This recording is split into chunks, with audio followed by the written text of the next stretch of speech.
sa ating mga balita, tinanggap na ni Pangulong Aquino ang pagbibitiw ni Nonatos Rojas bilang NBI Director.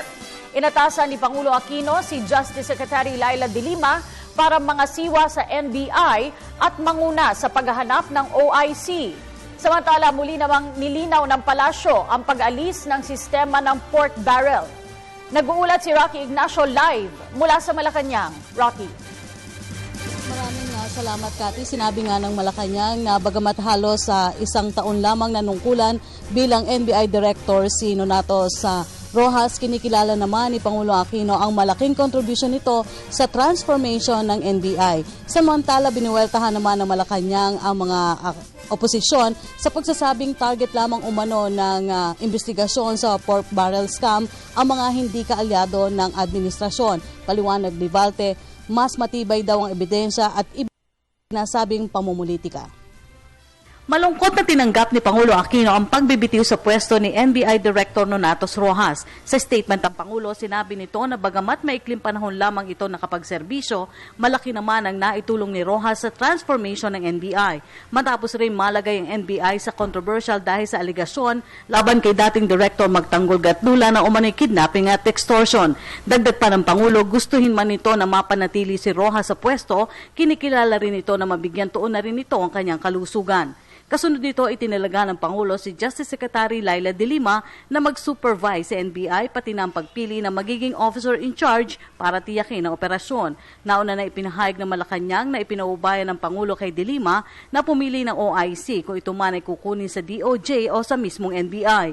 Aminado rin si Valte na isa sa magiging konsiderasyon ng Pangulo sa papalit kay Rojas ang investigasyon sa pork barrel scam. Ang NBI ho yung talagang agency in charge of the investigation. Siyempre, the President always considers the pending tasks at saka yung mandato ng ahensya. So, normally, given the number of challenges or the high-profile investigations that the NBI has led, siyempre kasama po yan sa mga considerations ng Pangulo. Samantala, muli naman binigyan diin ng Malacanang na maling sistema ng paggamit ng PDAF ang tinanggal ng Pangulo. Sagot ito ng palasyo sa pahayag ng CBCP na may tuturing na act of terrorism ang natuklasang anomalya sa pork barrel.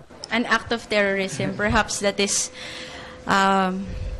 their use of words, but the President has been very clear with what he has labeled as the misuse, yung pambababoy nga doon sa pondong para sa taong bayan. Perhaps it is their own way of expressing also, likewise, their thoughts on the matter, which we will not comment on. Binuweltahan naman ng Malacanang ang akusasyon ng oposisyon na tila mabilis i-absuelto ng pamahalaan ang mga kaalyado na umano'y sangkot din sa maling paggamit ng PDAF. Nauna na itinuring ng Malacanang na malisyoso ang balitang nagsasangkot kay DILG Secretary Mar Rojas sa scam no ito'y senador pa lamang. Kaugnay ito ng 5 milyong pisong pondo na inilagak sa Caloocan Assistance Council Incorporated o CASI. Git ni Valte, madali namang makita ito sa ebidensya at sana mumulitika lamang. Because we have the ability to quickly discern what is a substantial allegation and what is an allegation born out of politicking. Pero ma'am, ano pong verification process yung ginawa? At least for members of the cabinet. At least we look at the documents. We ask the secretaries about it. Kasi alam naman po natin kung sino lang yung namumulitika at sino lang yung talagang merong pinanghahawakang akusasyon eh. Madali naman hong makita yung mga ganitong bagay. And in fact, sinabi nga ni Secretary Rojas na bukas ho siya doon sa pag-probe, doon sa sinasabing, doon ho sa report na nilabas ng isang ahensya noong nakaraang araw. Samantala, hindi na nagkomento ang palasyo sa pahayag ng ilang ahensya na umano'y nagagamit rin sila sa anomalya dahil maging sila ay biktima. Git ni Valte, hintayin na lamang ang resulta ng investigasyon ng NBI. At yan po ating pag-uulat mula dito sa Malacanang sa tulong ng RTVM. Ako po si Rocky Ignacio para sa Telebisyon ng Bayan. Maraming salamat, Rocky Ignacio.